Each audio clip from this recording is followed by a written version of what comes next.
Welcome to the It's in Queens podcast. I'm your host, Jeff Simmons, and this is the only podcast that focuses on Queens, the borough that has it all.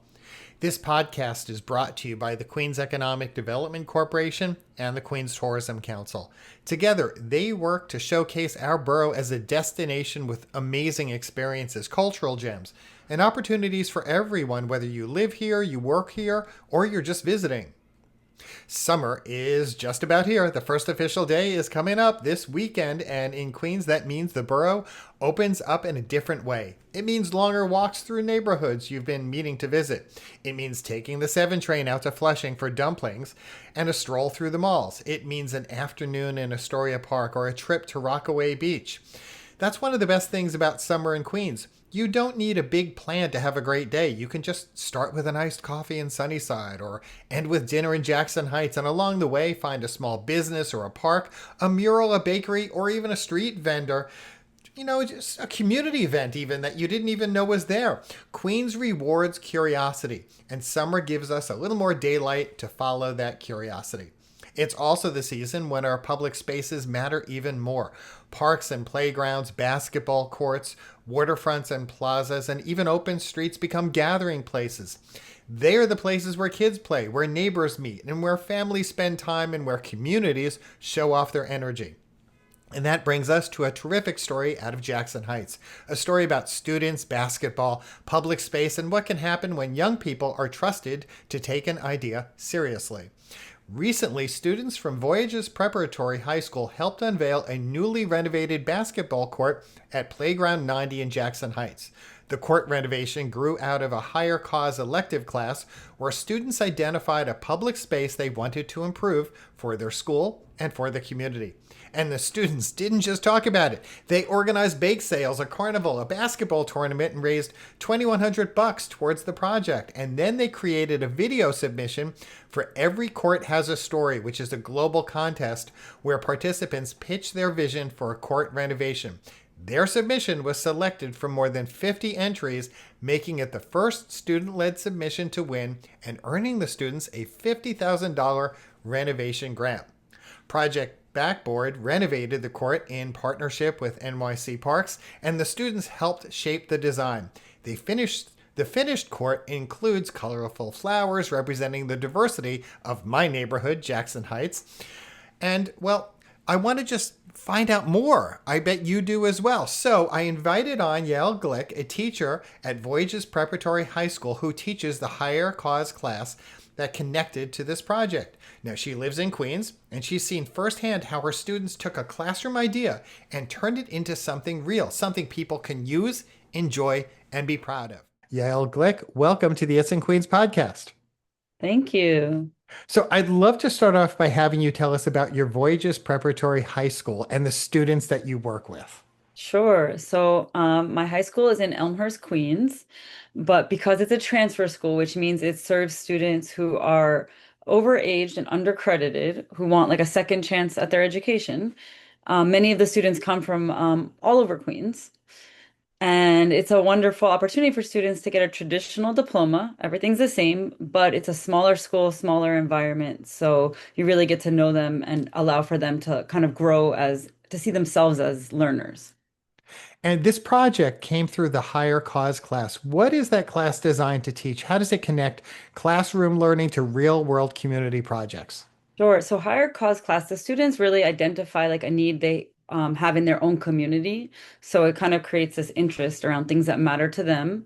And then they decide how they want to address that need. So in this case, most recently, they decided that, I had the basketball team. And of course, they were all sharing their stories of what basketball meant for them and how it gave them discipline and love and friendship and kept them out of, making bad choices, and how they identified this court in our neighborhood that a lot of them sort of had played at different times in their lives. And so they wanted to revamp that court. And I forgot the initial question, but about higher cause itself, right? Yeah, So and how you connect the classroom learning to real yeah. world community projects, Okay. because what you're saying is fantastic.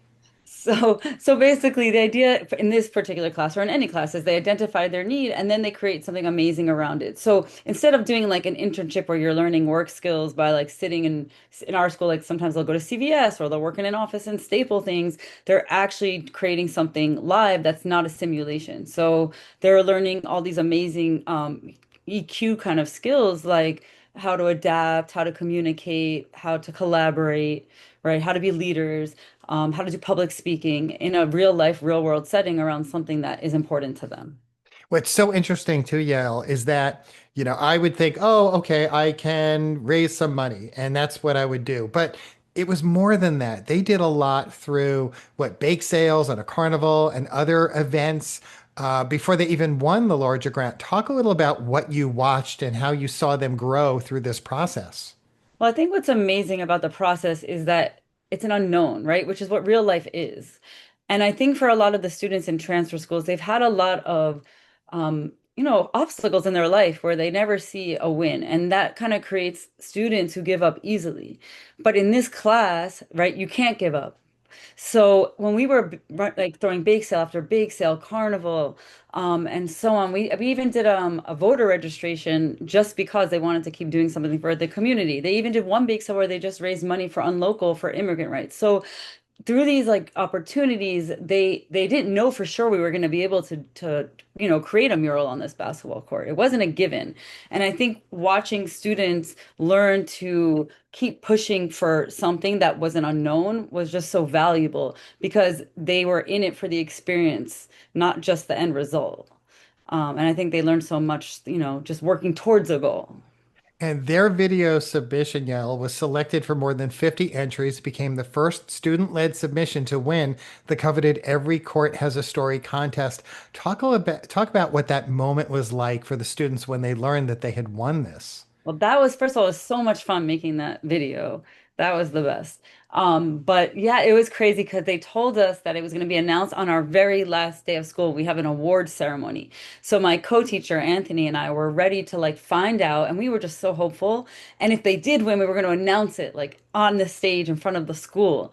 But they made an announcement, oh, it's going to be delayed. It's going to be delayed. So we didn't find out until like 10 at night, and school was over for the year. So we had to tell them on a group chat. But you could feel the excitement. I mean, everyone was going crazy. And the beauty of a transfer school is that some students graduate, new ones come on, and this class was a 2-year project. So just even, the students who graduated, they've been with us the whole time, even still, right? Even though they don't have to be. They've been And helping us. and the project itself, talk a little about how the students shaped the look and the meaning of the court, because I was going to ask you about certain elements, but I would love for you to describe them because you were involved.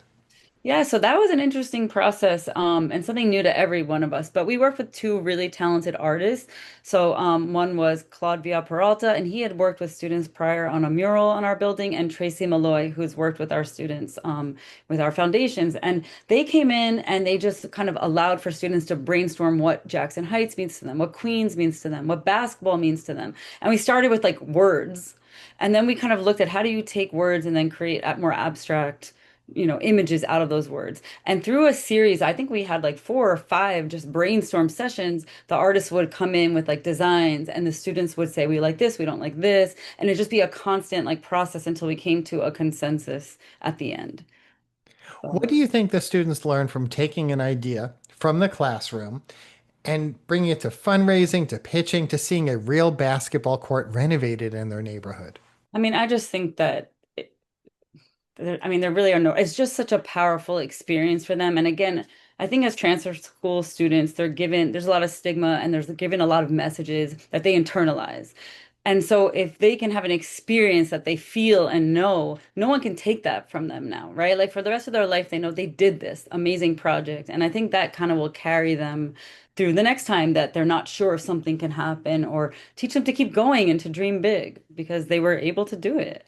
So you live in Queens. This project is rooted in Jackson Heights. The school is in Elmhurst. What does it mean to you to personally see Queens students create something that's going to serve the broader community?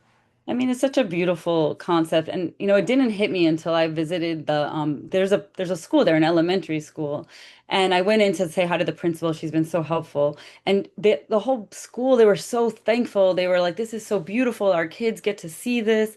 There was a man on the court who'd lived there for 40 years, and he's like, it's gone downhill and now it looks beautiful. So sometimes it even didn't hit me until I heard like the neighborhood react in such a positive way.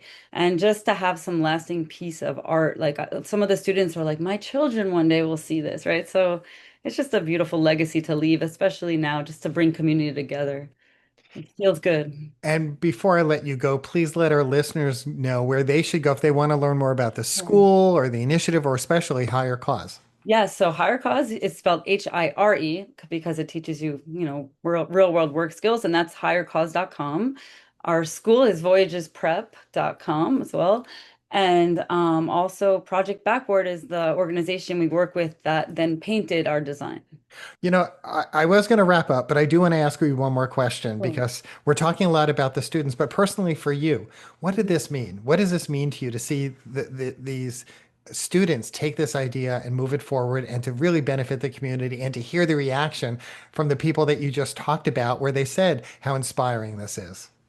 I mean, I think as a teacher, you have to think a lot about, what am I doing, right? What am I teaching and what is the purpose? And we're in a really interesting time in life, right? Where things are shifting. And so for me, it just feels like I'm using my time to facilitate the right conversations, teach the right kind of skills, right? Whether it's the skills that will carry them in the new world with AI or the skills that will make them beautiful people and care for their community. So to me, it's just, I feel like I'm on a right path when I see something like this. And on that note, Yael Glick, I want to thank you so much for appearing here on this week's It's in Queens podcast. Thank you. That was my conversation with Yael Glick, a teacher at Voyages Preparatory High School, talking about the student-led basketball court renovation at Playground 90 in Jackson Heights. This project brought together Voyages Prep, Higher Cause, Project Backboard, Every Court Has a Story, NYC Parks, teaching artists Tracy Malloy and Claude Viad Peralta, and the students themselves. It's a reminder that when schools, nonprofits, city agencies, artists, and communities work together, even a basketball court can become something bigger than a place to play. It can become a place that tells a neighborhood story. And speaking of neighborhoods, since the weather is better and summer's just around the corner, get out and explore your neighborhoods. And if you're looking for something to do in one of those neighborhoods, well, we have you covered. That's where Rob Mackay comes in. He's with the Queens Economic Development Corporation and the Queens Tourism Council. And each and every week, he highlights some of the more interesting events that are happening in Queens. Here's this week's report. Hi, Jeff. This week really has to be about Juneteenth events. Considering how many there are in Queens and how really they're all over the borough, it's really impressive to think that this only became a national holiday 5 years ago. I mean, we've got Family Festival in Flushing. We've got uh, live music at the Queens Historical Society. We've got a screening of The Inkwell in Jamaica. We've got sort of an open mic night at Queens Theater, storytelling. Uh, it just goes on and on and on. And then you've got a whole bunch of events that the Queens Public Library is planning too. So tack all those on, which are all over the borough. If you're interested, please go to itsinqueens.com. There's an article on it. It goes on, and it's very impressive. I mean, Juneteenth, it's a Texas holiday. It's only 5 years old, and it seems to be alive and thriving in Queens. All right. Thank you.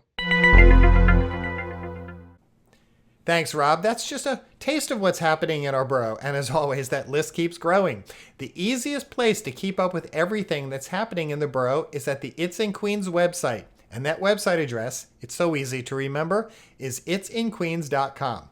And if you're interested in more business news or you want to learn more about resources that can help your business or friends or family members, well, head right over to the QEDC's website at queensny.org. And when you're there, take a moment, sign up for their newsletter so you can keep up with programs, events, and of course, neighborhood news and opportunities across the borough. And by the way, when you're out exploring neighborhoods, maybe when you visit the basketball court, take some photos. Make sure to use the hashtag #It'sInQueens when you post on Instagram or X because your photo could become our photo of the week. Summer doesn't last forever, but Queens gives us plenty of ways to make the most of it, from playgrounds and parks to food, culture, sports, waterfronts, and the neighborhoods that make this borough unlike anywhere else. I'm your host, Jeff Simmons, and that's it for this week's It's in Queens podcast.